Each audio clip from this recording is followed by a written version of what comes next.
Welcome everyone to Parshat Shavua with Rav Shlomo Carlebach from the book Even Shlomo. We finally caught up between outside of Israel and Israel. Last week, outside of Israel was a double portion, and so we're on the same page now. And so therefore we will be learning for this coming Shabbat is Parshat Pinchas here in Israel and outside of Israel. So it's been all the way from Shavuot that we haven't been on the same page. Now we're on the same page and we're on Parshat Pinchas.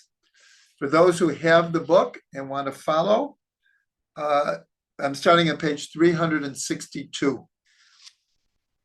Now, as always, there's way too much information, too many articles that we could get through anywhere near all of them.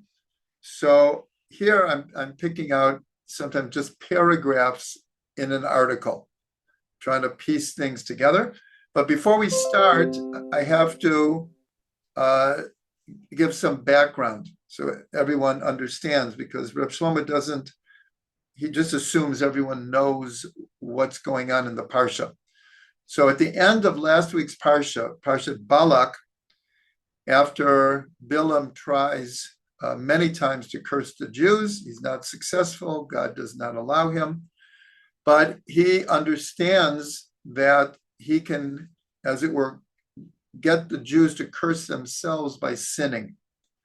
So he came up with this whole idea that the women from the nation of Balak come and they seduce the men. Bad scene, really, really bad scene. And then one of the princes of the tribe of Shimon, he takes one of the women and publicly is having relations with her. It's really one of the worst scenes in the whole Torah, what's going on. And no one seems to know what to do. Even Moshe, the scene is so out of hand. Even Moshe doesn't seem to know what to do, or the elders. And then Pinchas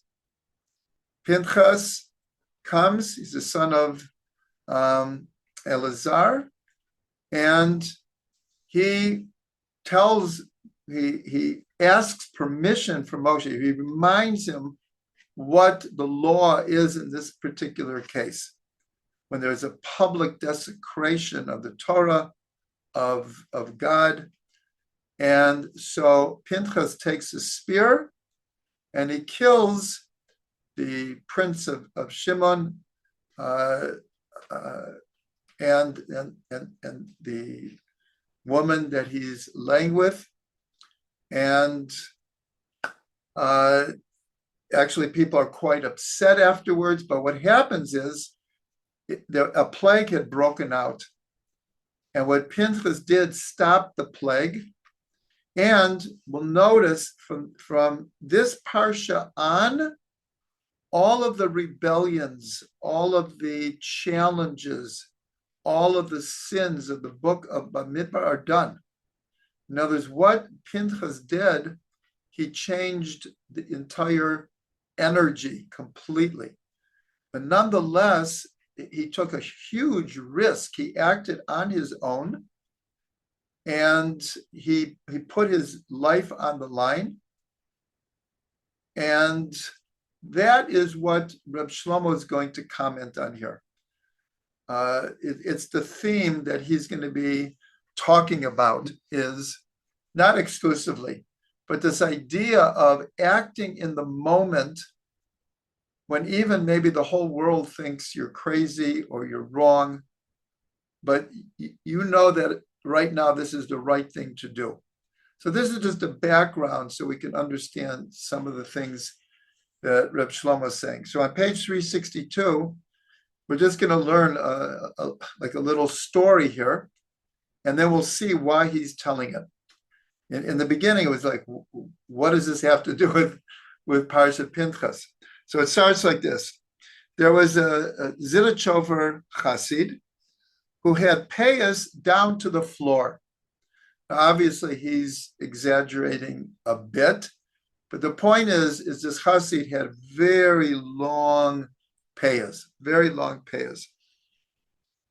So he says there's a little controversy among the big Rebbes if the Peyas should be down to the end of your ears or should be just down to your face, but no one says they need to be down to the floor. So they asked this Chasid, why do you keep your Peyas down to the floor? So he said like this, if my Peyas are down to the floor, my son will have Peyas down to his waist. My grandson will have Peyas down to his shoulders. Just in case anyone doesn't know, Peyas are the earlocks that you see in Hasidim, where the hair, they don't cut here and it forms long Peyas. So he says, I have down to the floor, my son will have Peyas to the waist, my grandson will have Peyas down to his shoulders, my great-grandson will know that a Jew should have Peyas, and if I have Peyas just behind my ears, my son will just know that a Jew should have Peyas, but my grandson won't even know that a Jew should have Peyas. What is he trying to tell us here? What he's saying is that over the generations, we can expect a weakening of tradition. So this Chasid says, I have Peyas always down to the floor, so at least my great-grandchildren will know that they should have Peyas. So I'll just use, I don't mean this disrespectfully, but apparently my great-grandfather was a Talmud teacher. Very, very religious, very orthodox. He was a Talmud teacher. My grandmother, who I loved dearly, she rebelled and became a socialist. This is in Russia. And kind of left the fold. But she spoke fluent Yiddish. My mother, she understood Yiddish, but she didn't speak it. She didn't know a letter of Hebrew. And I was kind of raised with hardly anything. So in other words, this little story that he's telling is very real, especially all the Jews that emigrated from Eastern Europe and Russia. And by the time their grandchildren practically knew nothing about Yiddishkeit. So now Rav Shlomo explains why he told this story. He says like this, the question is, do you realize that whatever you are doing is paving the way for eternity? Or are you just doing it for right now? Let's assume you are fixing your own soul with it, but what's going to be with your children, your grandchildren? What's going to be with the rest of you? So what he's talking about here, again, is Pinchas acting in the moment. And it seemed like it was an action that took a minute, maybe would have no consequences in the future. But everything we're learning about Pinchas, because here in the beginning of this Parsha of Pinchas, God rewards him with a covenant of peace. There's no other place in the Torah that we see anyone rewarded with a covenant of peace. And not only that, till that moment, Pinchas was not a Cohen. Even though he was the son of a Cohen, but when God instructed who the Cohen would be, it was only the Aaron and his sons. It didn't extend to the grandchildren. And then, because of this act, God made him a Cohen, which means that the children of Pinchas forever will be Kohanim. So that's why Rav Shlomo told this story, because this is the theme that he will carry on with. Are we acting in a way that can have eternal ramifications? Or are we just acting in the moment without any thought of how it's going to affect the rest of my life and my children's life and my grandchildren's life forever? That is the question that he is raising here. Okay, now we are skipping to page 373. Like I said, I have to kind of pick and choose to try to have some kind of a flow here. So now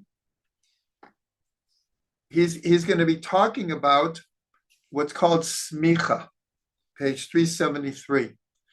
In this parsha, God, as it were, reminds Moshe that he's not going into Israel. And so Moshe says to God, well, who is going to lead the people? You can't have a flock without a shepherd. And so God responds and says, choose Yehoshua.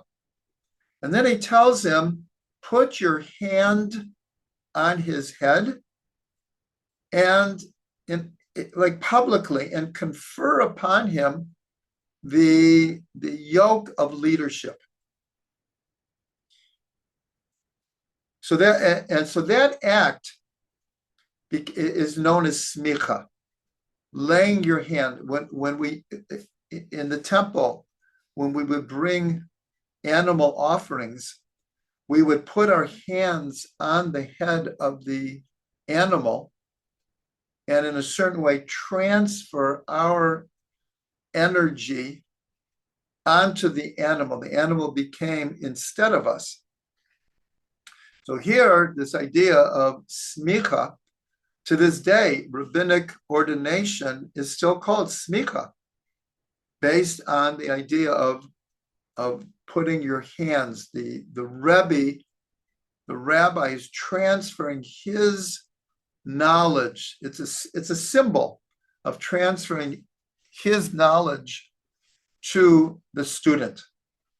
So that's what Rav Shlomo is going to be talking about here. So we're going to start in the second paragraph. So keep going. I just want to get the Smicha picture. No. Sure now? Yeah. Oh, it's right. No, it's way up there. Oh, it's great. Just turn the camera to it. There it is. You see it? What Rachel is showing, my wife is always Adding, which is wonderful. That is Reb Shlomo giving me Smicha. I hope, can you see the picture? Can someone like shake their head? If you can see it? Yeah, you can see it? Okay, good. That is what my wife, who always has something to add, my best interest in mind, is sharing. Thank you, Rachel. Okay. Okay, this is what Reb Shlomo says. Can you imagine someone who is studying physics, and at the end of the term, the professor of physics puts his hand on his head, officially giving over to him the Torah of physics? Like, have you ever heard of such a thing? No, there is no such a thing. But can you imagine how holy the Torah is? That someone studies Torah, and then the Rebbe puts his hand on your head. He's giving over the deepest Torah in the world. The deepest Torah in the world. So listen what Reb Shlomo says here. I could swear that if I'm a little bit of a Jew, it's because of the way my father blessed me on Friday night. So we should know that on Shabbat, Friday night, the tradition is parents bless their children. And they bless their children in the way that we're learning in this parsha, by putting their hands on the head of their children.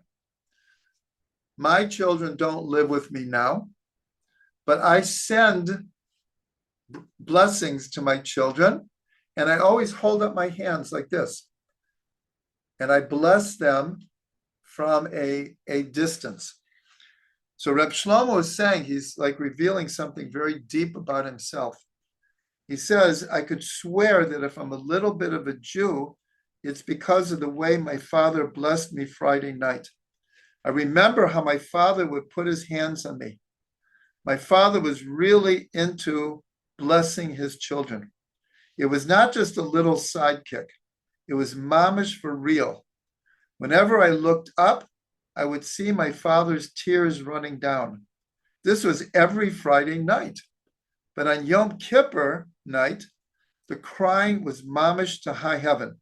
You know that Yom Kippur is called Shabbat Shabbaton, the Shabbat of all Shabbats, even if it doesn't come on a Shabbat. It's called Shabbat Shabbaton. This is the night parents are giving over Yiddishkeit. This is the night of my Smicha. This is the night when Moshe gives over to Yeshua to bring Yidden into Eretz Yisrael. So I just thought this was a very, very beautiful thing to share from Reb Shlomo. But he continues on page 374. On Friday night, when we bless our children, it's a little bit like giving smicha. Why? Is again, the parent or the Rebbe is giving over their deepest depths, not just mouthing a blessing. They're transferring their deepest love of their children or of their student. Yes, you can knock off the bracha and just say, God bless you. But what we are giving over to our children is mamash yevarechecha Hashem mitzion. That God is blessing you from Zion. That's in Tehillim. The bracha from Yerushalayim is like giving smicha, because the first person who got smicha was Yoshua, who is bringing Yidden into Eretz Yisrael. So now we give over Eretz Yisrael to our children every Friday night. This is a beautiful idea that Rav Shlomo is saying. It's not only that we're blessing our children because we love them and we want the best for them. It's like a reenactment of Moshe giving smicha to Yeshua, because that's what Moshe asked. Who's going to lead the people into Israel if I can't go? And so along with everything that we pray for our children, what Reb Shlomo is saying, we're giving over Eretz Yisrael, the love of Eretz Yisrael, to our children.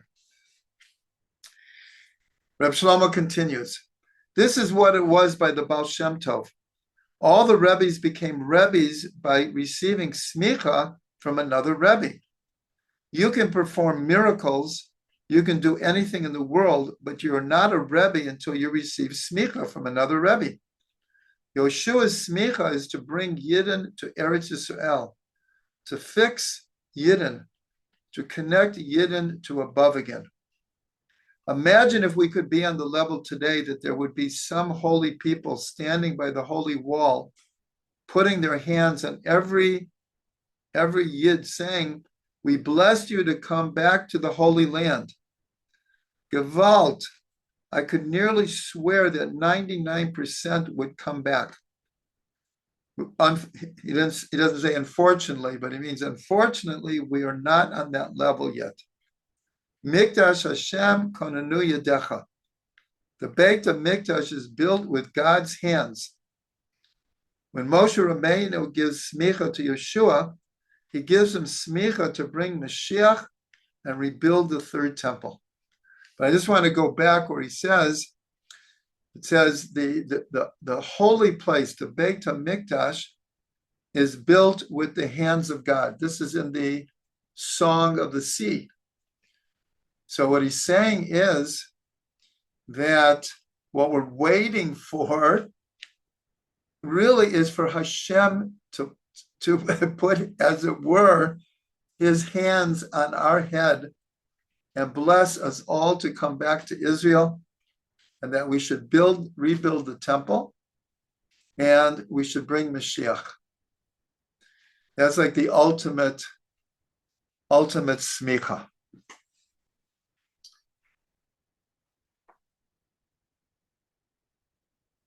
Okay, so now we're going back to this theme that we started with, that Reb Shlomo is going to develop here. This idea of the ramifications of what Pinchas did in the moment. In other words, in one moment, he changed everything for his life. He became a Kohen. All of his children forever became Kohanim. But like I said, it's very significant. If you'll notice, from this Parsha to the end of the Torah, there's no more disagreements. There's no more fighting. There's no more rebellions. There's no more sinning. In other words, what Pinchas did in a moment changed everything. So on page 375, Reb Shlomo has a short one called Putting in All of My Energy. So he says like this: there are times where I wake up in the morning, I physically have no strength to do anything.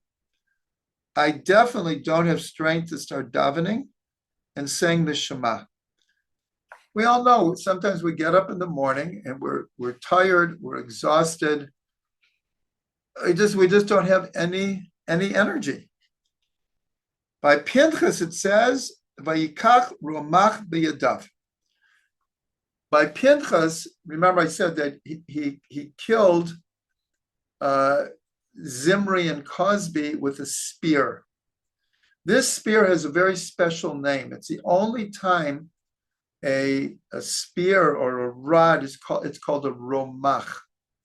And it says Pinchas took a Romach in his hands. So first of all, we have to know that the gematria of Romach is 248. And you'll see what Reb Shlomo does with that. Pinchas took the 248 letters of Kriyat Shema in his hand. We're told that the three paragraphs, the Shema and the three paragraphs of the Shema have 248 words. He said letters.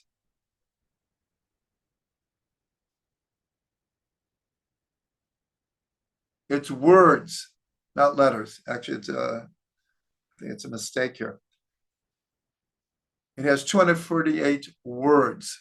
Now we have to know that 248 is the gematria of Avraham, and it's also the gematria of the 248 positive mitzvot, which is very, very important to understanding this.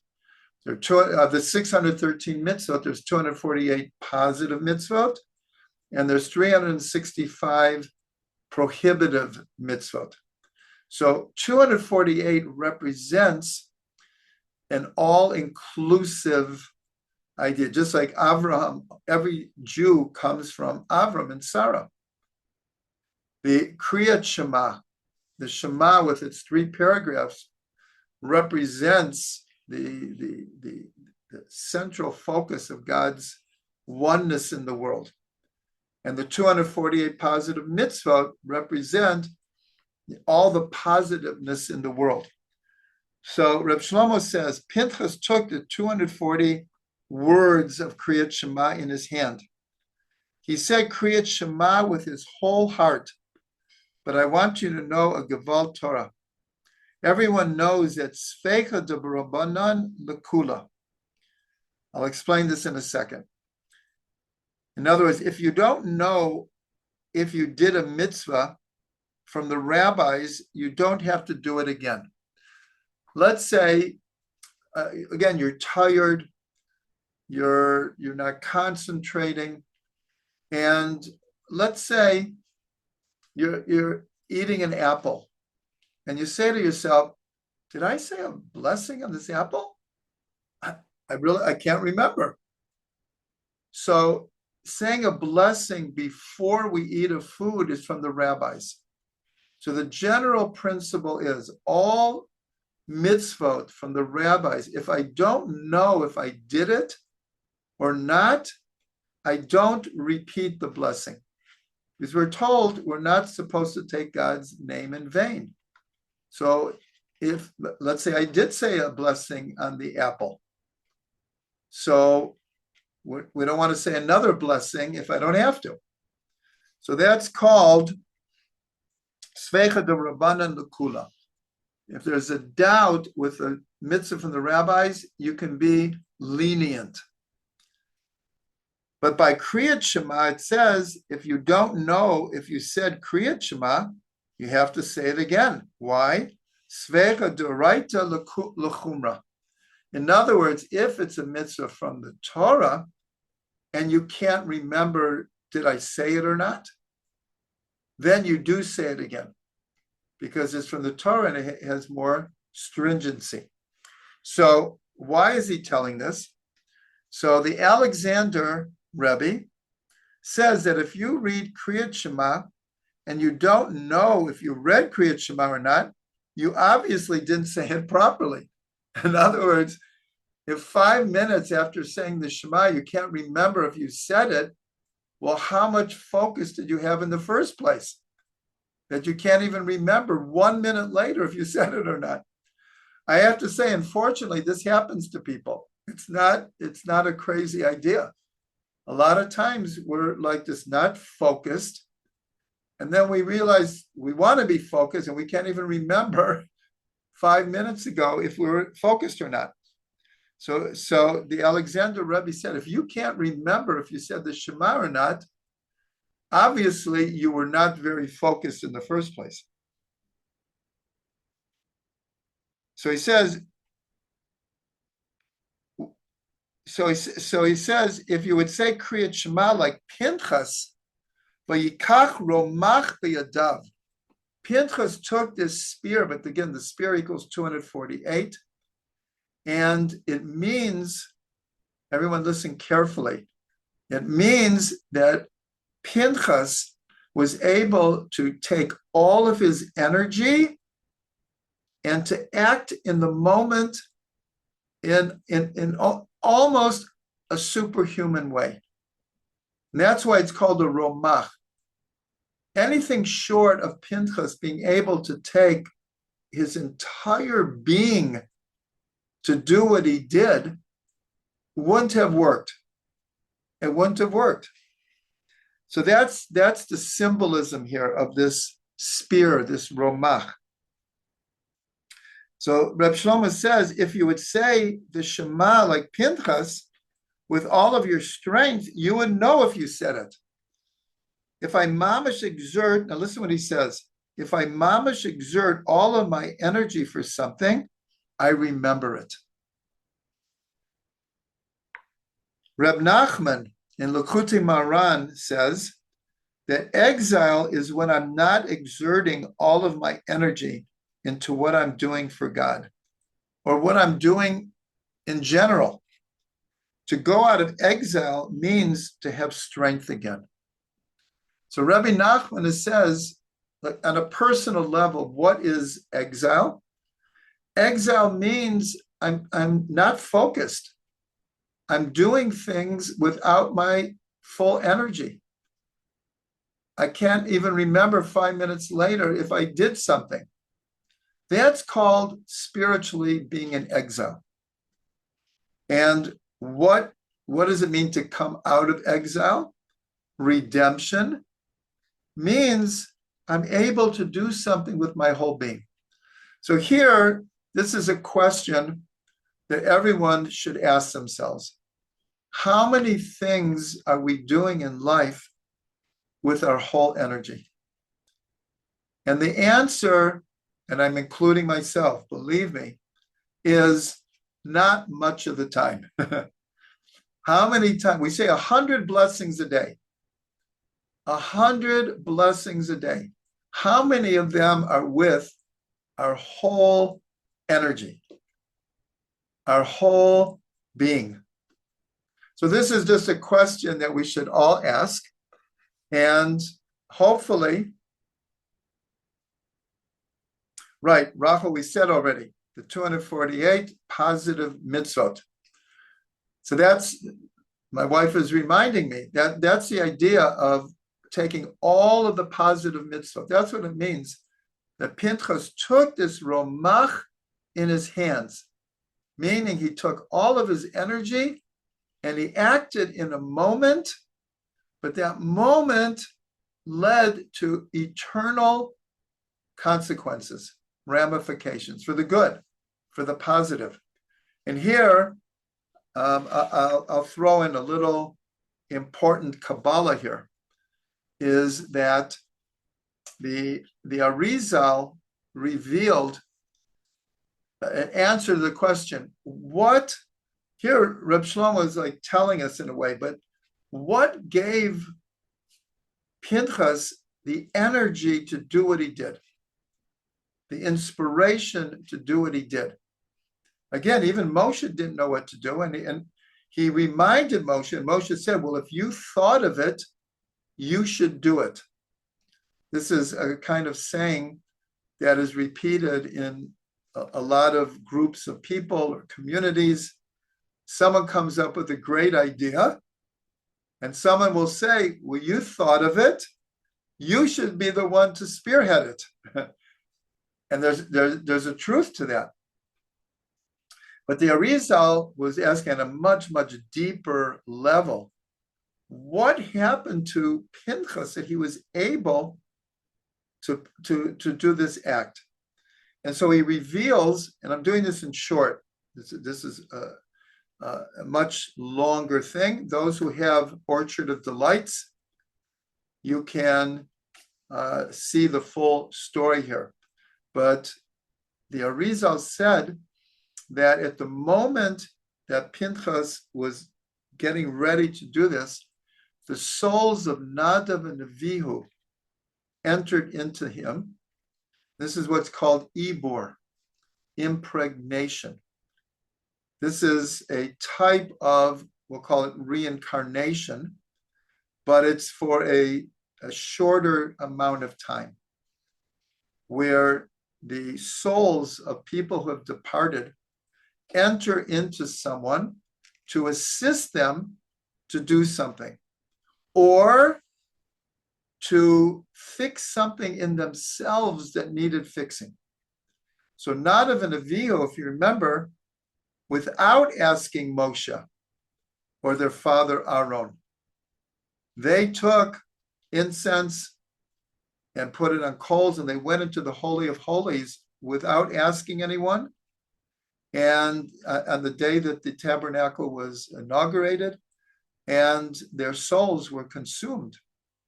But here, but they were on fire to serve God in the positive sense. But it was like the wrong time.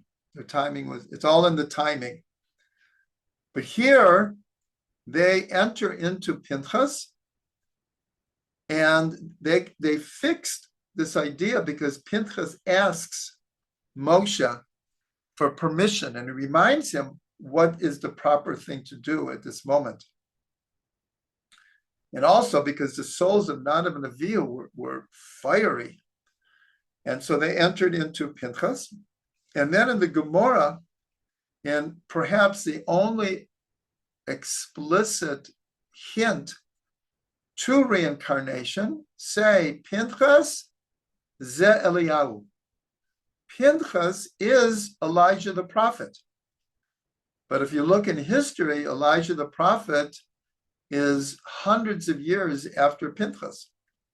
So what is being alluded to is that the soul of Pinchas becomes the soul of Elijah the prophet. How does Elijah the prophet leave this world? In a fiery chariot. So that completes the circle of Nadav and Avihu bringing fire into the Holy of Holies, but is now transformed into the fiery chariot through which Eliyahu leaves this world, and we know that Eliyahu becomes an eternal soul. He becomes an angelic figure. So here we see Pinchas is acting in the moment, but the consequences have quite literally eternal ramifications.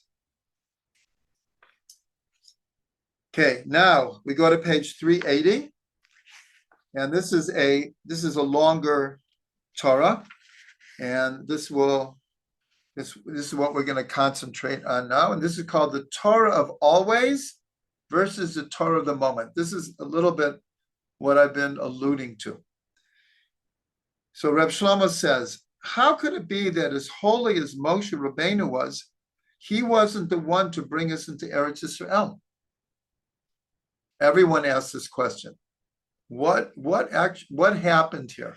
So we're not going to go back into the whole thing of his hitting the rock and God saying, because you hit the rock and you didn't speak to it. That's a whole discussion in of itself. But Rav Shlomo is asking on a deeper level that as holy as Moshe was, he wasn't the one to bring us into Eretz Yisrael. So he continues.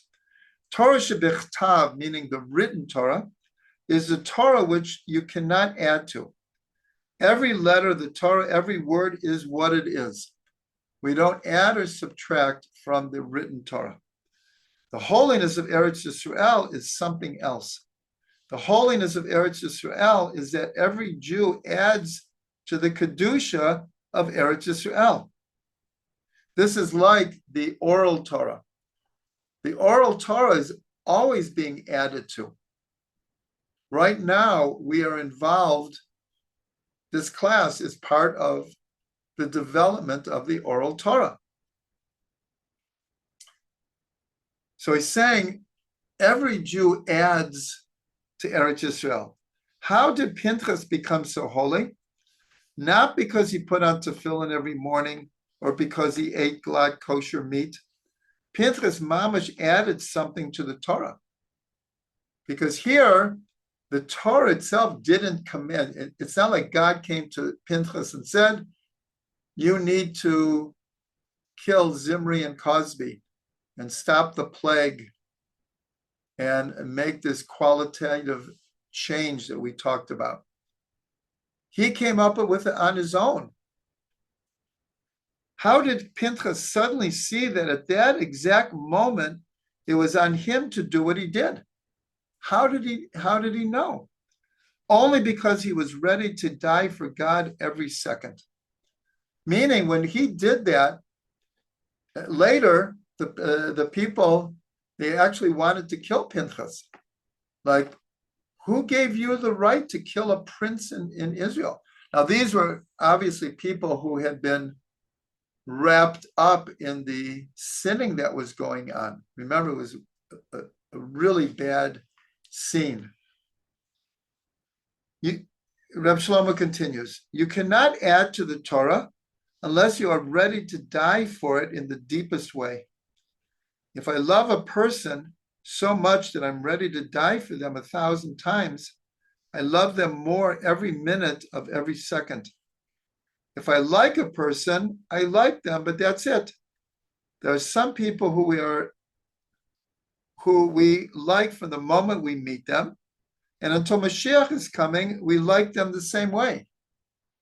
Then there are friends who touch us so deeply, the friendship becomes so much more, so much is added onto them. So what Rav Shlomo is trying to say is that Pinchas had the energy to do what he did because he understood that you can add to something. You can add to the Torah, not the written Torah, but he was plugged into the idea of the oral Torah. Do you know what Moshe says to Pinchas? Now remember, Pinchas comes to Moshe and says, Moshe, my teacher, didn't you teach us that in this case, when there's a public desecration and the sinning of sexual aberration that you don't have to have a court of law. You can act in the moment to stop it.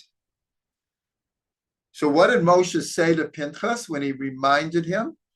He said, in the Aramaic means, if you came up with it, then you are the one to do it.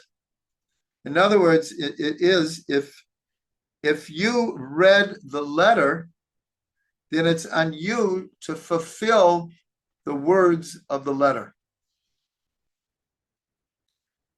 Pinchas didn't add a new halacha. The only thing Pinchas did in that one moment was that he mamish lifted up the Yidden to such a high level that it became clear to Yidden how holy it is to be a Jew. Again, everything changed after this. Even when the people wanted to kill Pinchas, but it passed. And then we see no more threats like that, no more disagreements, no more rebellions. So now Rav Shlomo says like this: I'm not adding on to anything if I'm just walking around Yerushalayim.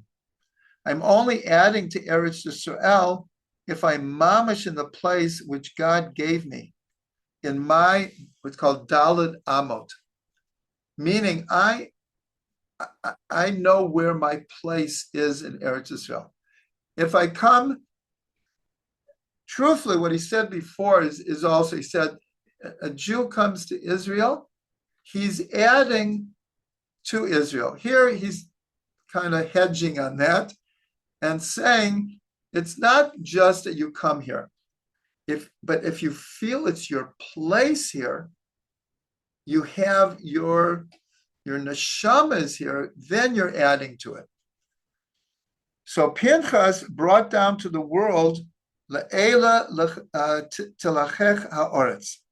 Okay, so I have to explain this. So in this parsha, after this whole incident and God confers upon him a covenant of peace, there is the whole idea of to whom is the land apportioned? How are the inheritances in Israel mapped out? How are they given out? And it begins with Le'ela techaleka, or to these you shall divide up the land. So Rav Shlomo says, in the same way that every Jew has a special place in the Torah where he can add, in the same way every Jew has a place in Eretz Yisrael. So here he's adding something. Again, he's assuming that everyone knows what's in the parsha. And we're going to get to, in a couple of paragraphs, what he's alluding to is after Moshe explains to the people how to divide up the land, who gets an inheritance, how it works with the tribes. So the daughters of a person named Tzelofchad come to Moshe and say, our father, we'll get to it, our father had no sons. We, the daughters, should inherit. And this is one of the 5 cases where Moshe says, I don't know how to answer you, I'll ask God. And God says, they're correct. And he explains how women get inheritances. So it's explained in Chasidut what's happening here. The Banot Tzzelofchad are adding something to the Torah. It wasn't in the Torah. If they wouldn't have asked for it, as it were, it wouldn't have appeared. Their innovation, they were adding something to the Torah. So we'll get to that in a minute. So Reb Shlomo says, in the same way that every Yidela has a special place in the Torah where he can add, in the same way, every Yid has a special place in Eretz Yisrael. So I want to tell very, very quickly a personal story to make this point, this idea of having your inheritance in Eretz Yisrael, finding your place. So in short, my wife and I were married in 1975. A year later, a very small group of people, 7 couples, got together to start our moshav. First year we lived in Jerusalem, and almost miraculously, we were offered a place to make a settlement in Eretz Yisrael on the moshav. Here we are, 50 years later. In fact, Parshat Pinchas, this Shabbos coming as the first Shabbos that we spent on the moshav, exactly 50 years ago. So why am I telling this story? So we came to the moshav on Lag BaOmer. No one had seen the place. And we were offered this place. Again, we were a small group of people. At the time, the moshav was quite literally in the middle of nowhere. Middle of nowhere. Things have changed dramatically in 50 years. But at the time, it was like the end of the road. It was like, anyways, we came out here on Lag BaOmer. And it was originally an army settlement until 1967. But in 1967, the borders changed. And the army left. And there were a couple of groups that came out here and tried to settle the place, and everyone left. It was really a difficult place to try to make a settlement in those days. And so there was a group before us that actually started to build houses. And then the Jewish agency started to build houses for them. And then they abandoned the idea. So we come on Lag BaOmer. We see the place for the first time. And then we had some time to look around. So we were down below where the Beit Knesset is. So I walked up on the hill, and you could see they had started building the houses. All that was there were the foundations and a floor. That's all. So I come up the hill, and I come to the last house on the hill. From the last house on the hill, you can see quite literally 30 kilometers in the distance, and you can see the Mediterranean. And in front of us is the whole, at the time it was the largest forest in the country, Yar Ben Shemen. But what I'm telling you is I walk up, and I walked up onto the floor, and I looked out, and I said, this is my inheritance in Eretz Yisrael. In other words, I wasn't just saying it, I was overwhelmed with the feeling that this is it. I'd never seen the place before. And it turned out that was the house that we moved into. And I'm still here. I'm in the house right now. I'm speaking to you. So I wanted to make what Rav Shlomo was saying very, very like personal. This idea of finding your inheritance in Eretz Yisrael. So now Rav Shlomo says, let's go deeper. What happens when you realize I'm losing touch with my connection to the Torah, and I'm just about slipping away? In other words, we all have our ups and downs. What happens if I'm connected to the Torah, but I'm kind of losing the inspiration, I'm losing touch? So he says, the Ribono Shel Olam, the master of the world, gives us an amazing thing, the ability to make a vow. Now, what is he referring to? The Torah portion after Pinchas, Matot, is about making vows. So he doesn't say that, but we should know the context. So he's saying, so what happens when in life you feel like you're at the end? God gives us the ability to make a vow. A vow is that all the energy I have for a lifetime, I can put in 1 second. It's the strongest vitamin pill in the world. And only after that, I'm ready to fight Midian. Again, he's referring to next week's Parsha already. The idea of vows is right after the vows comes a war that we fought with Midian. But what he's saying here is, let's say you're at the end. I don't know what to do. So the idea of making a vow is in 1 minute, I can put all of my energy into, I have to stop this down trend. I have to stop it. I'm going to make a vow. I'm going to turn it around. So I'll tell you one other personal story. Is after we moved into our house, we were here for 12 years. And then we needed a change. We didn't want to leave forever, but I got a position in Denver, Colorado. And we thought we would be there for 2 or 3 years. In the end, we were there for 7 years. And we barely made it back, but we did. And we came back to our house. And I'm still here. But I'll never forget, as we were leaving the house to go to the airport to take the plane, see, there's an official way to make a vow. And we should know that, how do we start Yom Kippur? With the prayer called Kol Nidrei. All the vows that I might have made, even if they're not official vows, but I said, I am going to do this, and I ended up not doing this. So that's how we start Yom Kippur.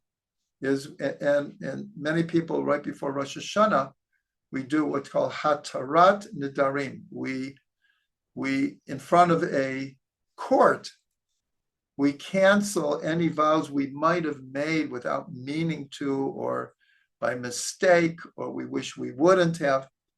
So here I'm not talking about an official vow. There's a whole tractate of Talmud about making vows. But I'll never forget, as I'm leaving, because I was afraid maybe we won't make it back. Maybe something will happen and I won't make it back to Eretz Yisrael. So as I was leaving, I as it were, made a vow. I'm coming back. No matter what, I am coming back. And I did. I never forgot that. And like I said, the 2 or 3 years turned into 7. And it was getting harder and harder to uproot what we were doing in Denver at the time. But that kind of promise, that's what Rav Shlomo says. In one moment, you can like set your fate, your destiny forever. Now I'm skipping a paragraph, and here it says, and here I want you to open your hearts. The note Tzelofchad, these are the daughters of Tzelofchad. Remember, they came and said to Moshe, well, what about us? Our father didn't have sons. We should be able to inherit just like men. Ultimately, God says they're correct. So the note Tzelofchad are coming to Moshe, saying, our father was a Mechalel Shabbos. Give us a share in the land. So Rav Shlomo is saying a very deep thing here, an incredibly deep thing. Because when they approach Moshe, they say, our father was Tzelofchad. He died in his own sin. And there's different opinions. Well, who was their father exactly? But most people hold he was the one who gathered sticks on Shabbos. And here's another case where Moshe didn't know what to do with him exactly. And God said, he was warned by two witnesses, and it was a death penalty. it probably was the only case in history that a Jew actually died for desecrating the Shabbat. But according to Kabbalah and Chasidut, he did it on purpose. Because when did this happen? After God tells the people, you're all going to die in the desert. The men between 20 and 60, you're all going to die in the desert. You're going to end up wandering for 40 years. And right after that is Parshat Korach. In other words, you can imagine, you just got like a death sentence. And we're going to end up wandering in the desert for 40 years. So there was a possibility of all order breaking down. Just people we can't deal with this. And so according again to one opinion, the man who gathered sticks did it on purpose in order to show, you think that the penalties of the Torah don't matter anymore? They do. This is one opinion, that he actually did it on purpose. But what Rav Shlomo is saying, so when they identify their father as the one who gathered the sticks, so they're saying, our father desecrated the Shabbat, but still you should give us the land. So look what Rav Shlomo says here. He says, the daughters of Tzelofchad came to Moshe, and what they were saying on a deep level is that there would be so many Jews in the future whose parents have no Yiddishkeit. Even if our father desecrated the Shabbat, Gevalt was he connected to Eretz Yisrael. It's mamish happening today. Listen carefully what Reb Shlomo said. He said, it's mamish happening today. Take children whose parents don't keep Shabbat on the level of keeping the Torah.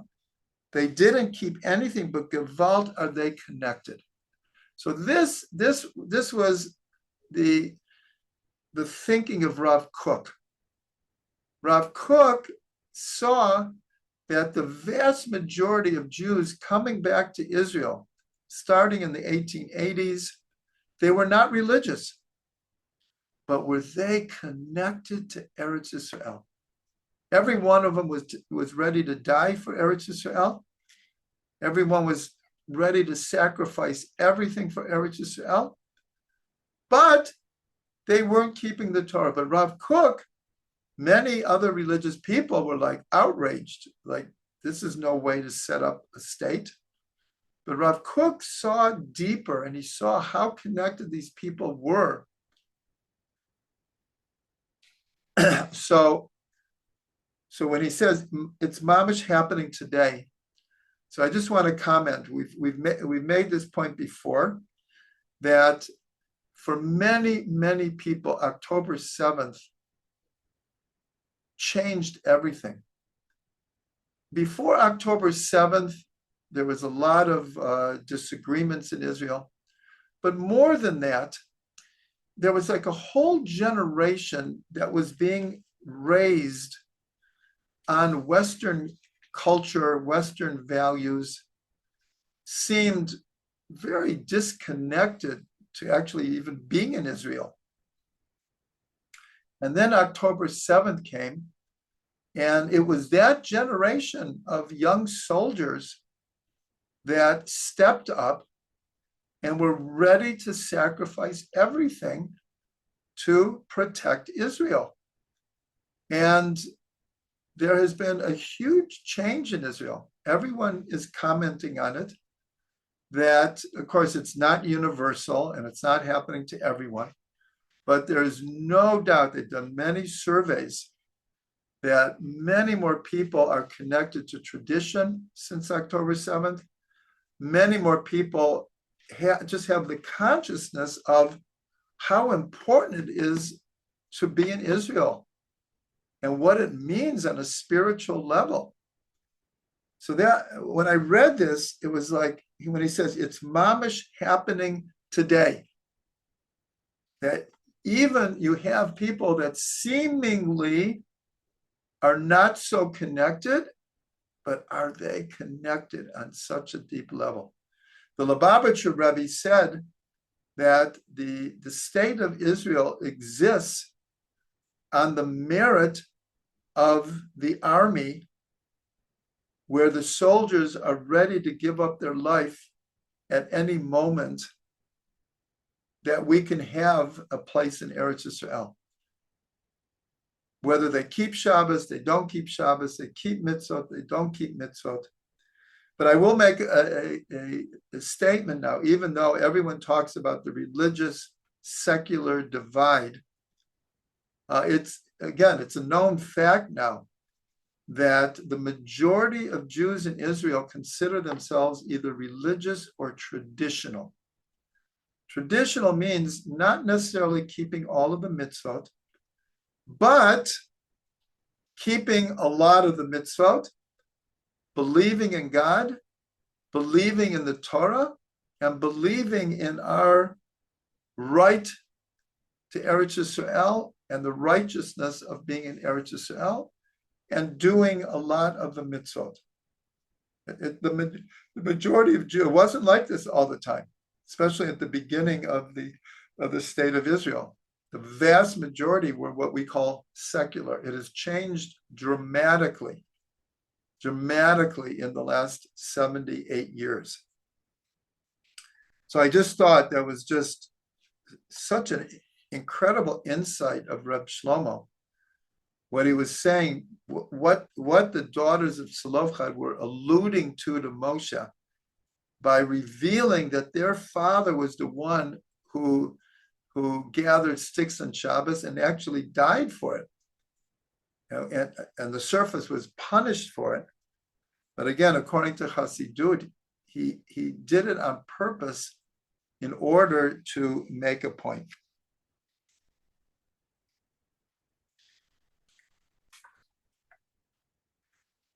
As always, it's hard to get through everything.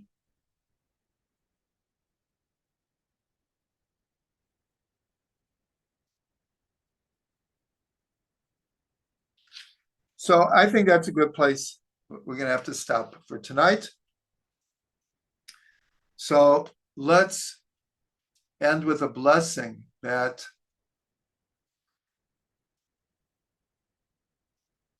we're able to recognize how in the deepest part of every Jew is connected to the Torah, is connected to Eretz Yisrael. And let's even expand that every lover of Israel, even if they're not Jewish, every lover of Israel has that deep connection to the land of Israel, the God of Israel, the Torah of Israel. And when Mashiach comes, so the entire world will come to the realization of their connection to God, the Torah, and Eretz Yisrael. May we see it quickly and in our days.